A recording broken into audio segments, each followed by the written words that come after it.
So we're going to begin with the goal for today. By the end of this class, you will be able to solve systems of linear equations by graphing. But before we even talk about that goal and what it means, let's review from last semester so we could be prepared for this semester. Number one, what is a solution to an equation? Anybody? Let me give you an equation. X plus 2 equals 5. What's the answer? 3. The answer is 3. Now, what makes 3 the solution? Why is 3 an answer? Because if you add 3 plus 2, it gives you 5. In other words, if you take the answer and put it in, it'll make it a true statement. Okay? The answer cannot be 5 because 5 plus 2 is not 5. The answer cannot be 0 because 0 plus 2 is not 5. There's only one answer. The answer is 3. So when we talk about what is a solution to an equation, it's really the value that makes it a true statement. Let's all write that down. The value that makes it a true statement. Now, if we look at part B, it says name 3 solutions that work for this equation. So we have something plus something gives me 3. So anybody, give me some answers. 2 plus 1. 2 plus 1. Now, instead of writing x equals 2 and y equals 1, I'm going to write it as a coordinate because it's like a shortcut. We already know coordinates, ordered pairs. The first number is x, the second number is y. Okay, so yes, 2 plus 1 equals 3. That's an answer. Give me another answer. 1.5. 5 plus negative 2. Wow, 1.5. 1.5. It works. 5 plus negative 2. 5 and negative 2. Now, these answers are just 3 answers of how many answers are there? 4. There's an infinite amount of answers, right? Because if I'm thinking what plus what is 3, yeah, it could be 2 plus 1. It could be 3 plus 0. It could be 4 plus negative 1, 5 plus negative 2, 6 plus negative 3, 7 plus negative 4. You can keep going forever, right? You could say 10 plus negative 7, 100 plus negative 97, right? 101 plus negative 98. The answers are infinite. They continue forever, never, never. Now, look at number 2. Now, you guys gave me 3 answers. I already wrote them down. 2, 1, 5, negative 2, and 1.5 and 1.5. Number 2, when you graph an equation, what does that line really represent? The answers. So here's a definition. The line represents the infinite amount of answers that exist to that equation. We just said that there's an infinite amount of answers. We just wrote down 3 of them, but it goes on and on and on forever. So when you graph the line, you put arrows on the line. Why? Because the arrows represent that it continues forever, and that line actually represents the infinite amount of answers that exist to that equation. So they also want us to graph x plus y equals 3. Now, we already gave answers above for x plus y equals 3, but let's graph it. Hopefully you guys remember how to graph. We need to remember y equals mx plus b. This is called slope-intercept form, and when it's in this form, you could easily see where it crosses the y-axis and how much you rise and run according to that equation. So x plus y equals 3, it's not in slope-intercept form, so all I have to do is rewrite it in slope-intercept form. What do I need to do? Minus x, and now we're going to have our equation y equals negative x plus 3. It's right here. Y equals negative x plus 3. But let me rewrite the equation over here. Y equals negative x plus 3. This is our slope-intercept form equation, and now it's really easy to graph because you could clearly see that your slope is what? What's your slope? Negative 1 over 1. If you want it to look like rise over run, put it over 1. And the b value is what? 3. Okay? So we could easily see where it crosses the y-axis. Where does it cross the y-axis? 3.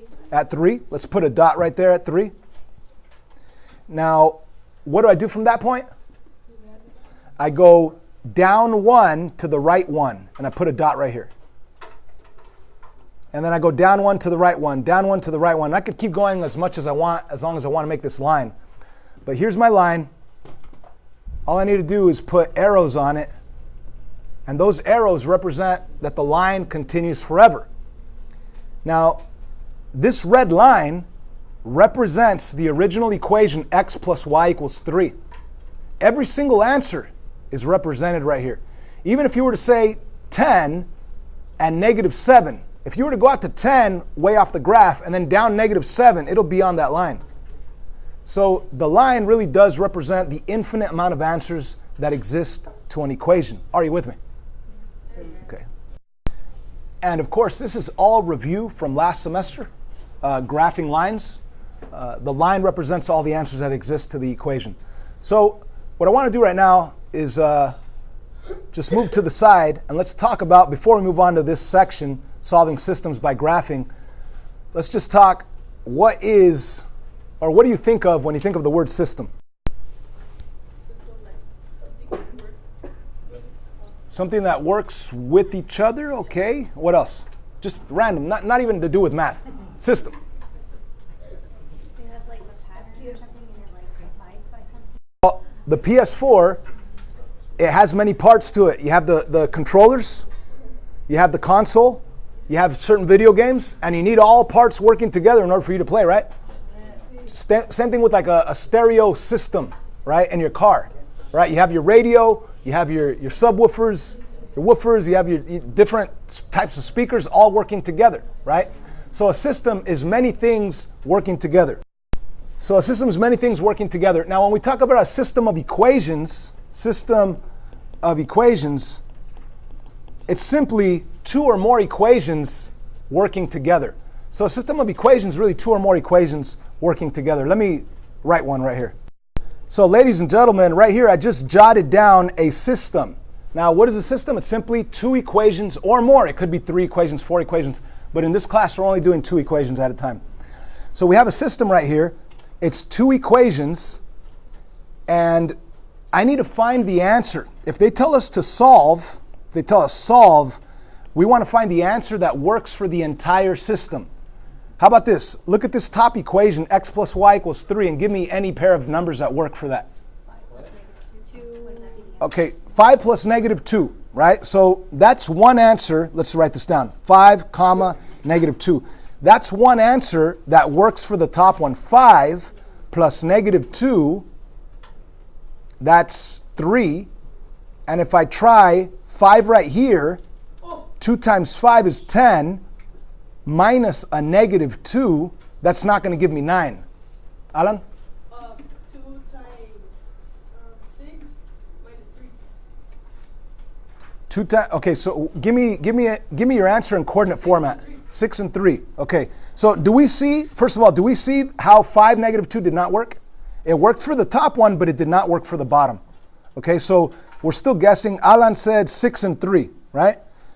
But if I do 6 for x plus 3 for y, that's 9. It's not 3, so it automatically doesn't work, not even on the first one. Come on, there's a lot of us here, guys. Somebody should be able to guess the right answer that works for both. 6 and negative 3. 6 and negative 3? Yeah. If you tried 6 right here plus negative 3, that is positive 3. If I go 6 right here, that's 12 minus negative 3, that's going to be 15, not 9. So if I did write down 6 and negative 3, that would also not work, because down here, 2 times 6 is 12, plus 3, because a minus 3 is plus, that'd be 15, not 9. Does anybody have the answer, or do I just give it to you?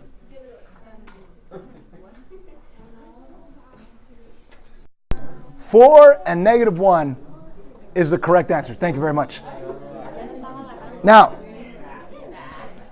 check it out, guys.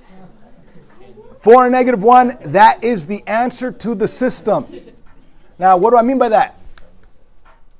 What I mean by that is if I plug in 4 for x, 4 plus negative 1 for y. 4 plus negative 1, it really is 3. So that one works. Checked it. And then I'll try the other one. 2 times 4 is 8 minus a negative 1. Minus a negative is plus. 8 plus 1, it really is 9. So you've double checked it. 4 negative 1 is the correct answer.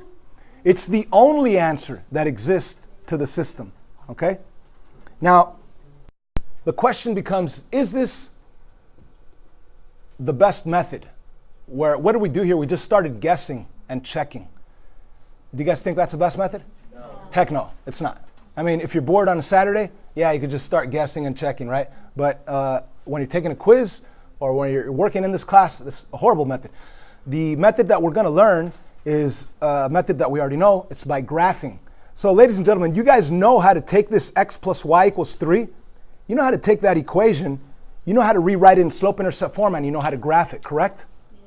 And when you do graph a line, what does that line represent after all? All the answers to that equation. And then you could take this second equation, maybe with a different colored pen, and you could change it to y equals mx plus b, and you could graph it also, right? And what does that other line represent? All the answers of the other equation. So, this is not accurate, but let's say I had all the answers to the red one, and I had all the answers to the blue one, and I'm looking for that one answer that works for both. It's going to be the point of intersection. Does that make sense? Okay, so if I were to, I didn't graph them accurately, but if I were to graph this top one and graph the bottom one, they would cross at the location 4 and negative 1.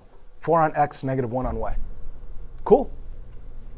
So sometimes we're going to graph systems, we're going to graph the equations, and most of the time we should be able to find their point of intersection, which is really going to be the answer to the system. Okay? Again, the line represents all the answers to one, the other line represents all the answers to the other. So the point that they share, the point of intersection, that's the point that's going to work for both. That's the x and y value that's going to work for both. That's the answer. Any questions on that? So are we always going to have one answer? No. Sometimes, sometimes you might graph a line, and then you graph the other line, and you end up with the same exact slope. And if you're looking for the point of intersection, what could you say about the answers there of that system? You don't have a point of intersection. You don't have an answer. So if you ever graph a system and you end up with parallel lines, you would say no solution. Okay? Now sometimes you might graph a line. So like let's say you graph the top equation, you got this red line, and then you graph the bottom equation in blue, and when you graphed it, it ended up being the same exact line. That means that one line's perfectly on top of the other. How many points are in common right there? All of them. There's an infinite, there's many, many, many dots, an infinite amount of dots that are in common. And wouldn't it be like x plus y equals 3 and then y plus x equals 3? That's, yeah, one example, yeah. X plus y equals 3 and y plus x equals 3. Yeah, or it could even be x plus y equals 3 and then 2x plus 2y equals 6. When you rewrite it in slope-intercept form, it ends up being the same line. But when you have the same exact line, that's when you have infinitely many solutions. Okay? So sometimes we will have only one answer, the point of intersection. Sometimes they're parallel and you can't find an answer, you say no solution. And sometimes when you graph them, both lines are the same line, which means that they have an infinite amount of answers that are in common. So you say infinitely many solutions. You guys get it? Yes. Cool. All right. Now, that's when you're solving them. But in addition to solving them, we're also going to classify them. And the word classify means to be able to give them a name. Okay? So the best way to understand it is to see it visually. And on the wall over there, on the word wall, I put up a poster. I put up the words, the vocab words for this section. So when we do try to solve a system by graphing, and when they do not intersect, we already know that the answer is no solution. But if I ask you to classify it, that would be inconsistent. Okay? That's an inconsistent system. So, ladies and gentlemen, inconsistent means that there is no answer. They're not going to cross. Yay? So once again, inconsistent means they do not cross. They don't have an answer. They're parallel. Now, consistent systems, they do cross or they overlap. In other words, inconsistent, no answers. Consistent, yes, there are answers. There might be one answer, as you see right here, or there might be an infinite amount of answers, as you see right here. So again, consistent, there is some answers. Inconsistent, no answer. You guys got that? Now, if it's consistent, if there is an answer, you need to be more specific and say whether you have one answer only, which is called consistent independent, or an infinite amount of answers, which is called consistent dependent. Okay, now it sounds confusing, guys. Oh, it's a lot of words to memorize. You already know this stuff because you already know the English language. Let me give you an example. If you are financially independent from your parents, what does that mean? You make your own money. You make your own money, you pay your own rent, you pay the electricity bill, pay the water bill, the cell phone bill, you pay for everything. You live on your own. It's one person. You're independent, right? Now, a consistent independent system has only one answer. So independent means one. That's why a consistent independent system is saying that there's one answer in that system. Now, if you're financially dependent on your parents, what does that mean? Financially dependent. You depend on them, on their money. They pay for your rent, they pay for the electricity, they pay for the water, they pay for the food you eat, they pay for your cell phone bill. You are dependent. In other words, they're carrying you. It's kind of like if one line lands on top of the other line. And there's an infinite amount of answers. There's an infinite amount of ways that they support you financially, right? So don't freak out with the vocab. And this is only when I ask you to classify. Most of the time, I'm asking you to solve, to find that actual location of where they cross. But then sometimes I'll be asking you to classify the system, and that just depends if you have one answer, an infinite amount of answers, or if you have no answers. Then you know whether it's consistent independent, consistent dependent, or inconsistent if they don't have any answers. Anyhow, let's move on. Let's go back to our notes over here. And let's move up here. Tip, sometimes you don't even have to graph. So let's say you take a system of equations and you're rewriting it in slope-intercept form and you realize that you have the same m values. You know that they're parallel. So if they're parallel, you know they're not going to cross. So you could say no solution. And if I asked you to classify it, you could say inconsistent. Or let's say you're working on a system and you write them in y equals mx plus b and you get the same exact equation, then you know it's going to be the same exact line, which means that your answer is going to be infinitely many solutions. Infinitely many solutions. Now, if I asked you to classify it, it would be consistent dependent. But that's just for classifying. So ladies and gentlemen, let's take a look at number 1 down here. And this would be a great time in the class to pull out your different colored pens if you have them. So number 1, I want to graph this one in red. And ladies and gentlemen, this one is ready to graph. So number 1, I boxed it in red because I want to graph it in red. Could somebody tell me what the slope is on number 1, on the red one? The slope is -3/1. That's my slope. And my b value? My b value is -2. So with those 2 bits of information, I already know that this equation is going to cross the y-axis at -2. And from that point, it's going to go down 3/1. So down 1, 2, 3/1, I'm at the edge. And that's my line. But if I wanted to make my line longer, I could use that same pattern of down 3/1 and go backwards. Over 1 this way, up 3 this way. Over 1 this way, up 3 this way. And so on to extend it as far as I want. So there it is, and there it is. And there's my red line completely extended. I put arrows on it because it continues forever. Now, let's look at the bottom equation. Now, I'm going to do this bottom equation in blue. I need to graph it. I want to graph it as a blue line. Now, it's not ready to graph because it's in standard form instead of slope-intercept form. So I need to get in slope-intercept form. What do I do? Subtract 2x. Subtract 2x. So I'm going to have 3y equals -2x minus 6.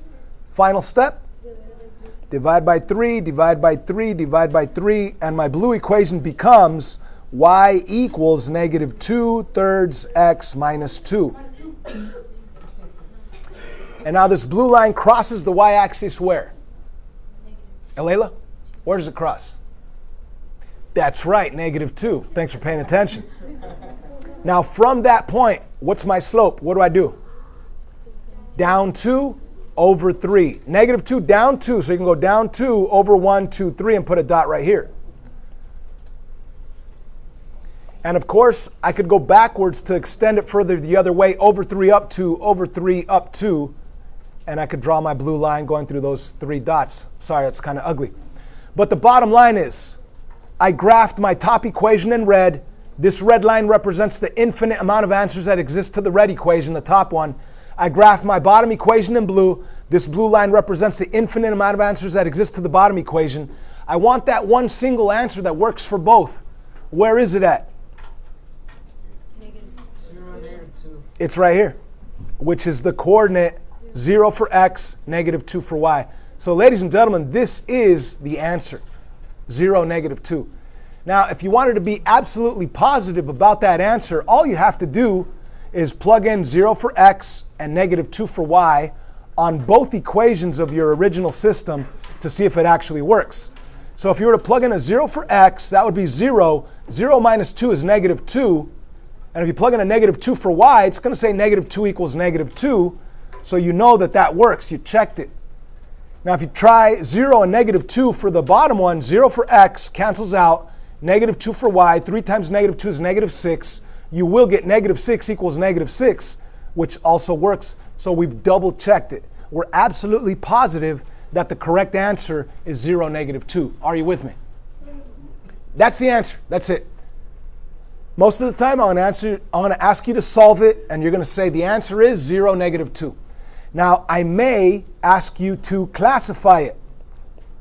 Classify. Now, if I did ask you to classify, I'm talking about the consistent independent, consistent dependent, the inconsistent. So this would be, there is an answer, and there's one answer only, so it definitely is consistent, but it would be independent because there's only one answer. So to classify it, it would be consistent, independent. Consistent, independent. That's the type of system that it is. Now, I'm not going to ask you to classify all of them. Just sometimes I'll ask you to classify them. Okay? Let's move on. Let's take a look at number 2. I want to go kind of quickly. I'm running out of time here. So what do I need to do to write the top equation in slope-intercept form? What do I need to do? Add 2x, because negative 2x plus 2x is 0, which you do to one side, do to the other side. So your new equation for the top equation will be y equals 2x minus 3. And the bottom one is already ready to graph. Okay? So let's graph the top one in red and the bottom one in blue. So the top one, where does it cross the y-axis? The top one. Negative 3. From that point, what do I do? Up 2 to the right 1.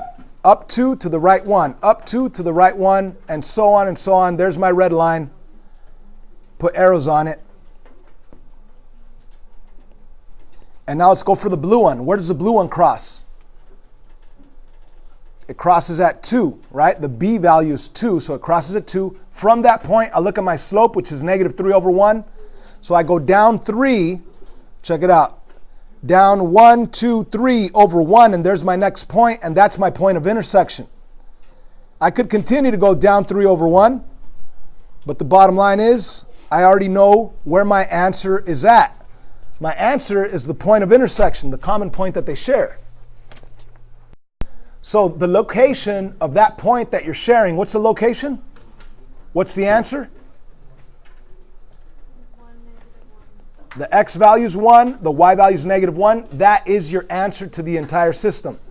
Now, if you wanted to be absolutely positive about that, go ahead and plug in 1 for x right here. Negative 2 times 1 is negative 2, plus the y value, which is negative 1. Negative 2 plus negative 1, it really is negative 3. So we've checked the top equation. Now the bottom equation, plug in a 1 for x. That'll be negative 3 times 1 is negative 3.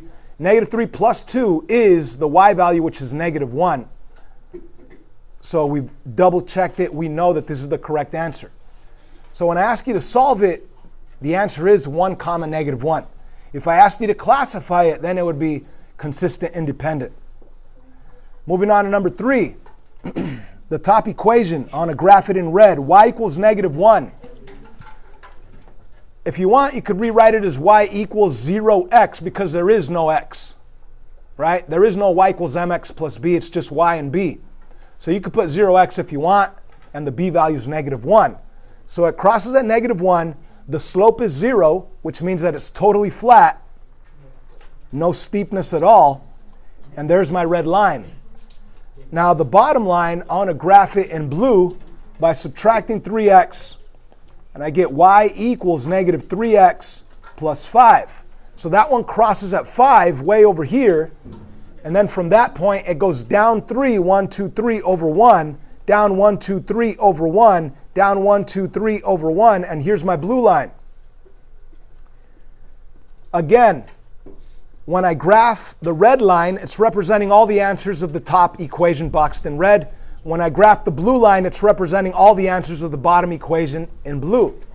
When I want an answer to the entire system, I'm trying to find the answer that works for both, which is the common coordinate. And that common coordinate, that point that's being shared by both is what? What's the location of it? 2, -1. So that's my answer, 2, -1. The x value is 2, the y value is -1. If you double check it by plugging in the x value and the y value, it will give you 5. If you plug in the y value of -1, it will be a true statement. So you could double check all your answers. There's no reason for you to get an F on any quiz because you could double check any answer that you get. So these last two are interesting.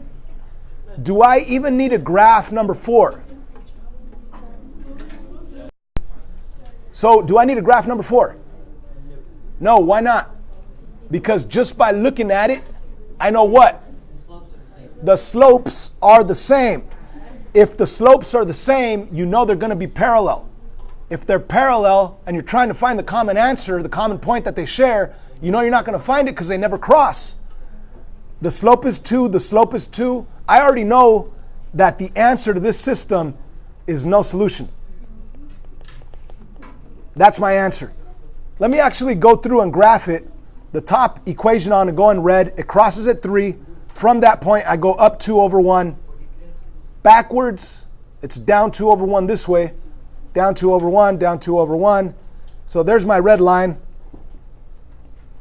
Let me graph the other one in blue.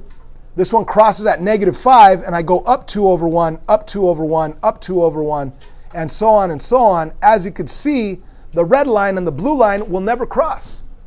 So if I'm looking for that point that works for both, I'm never going to find it. It's no solution.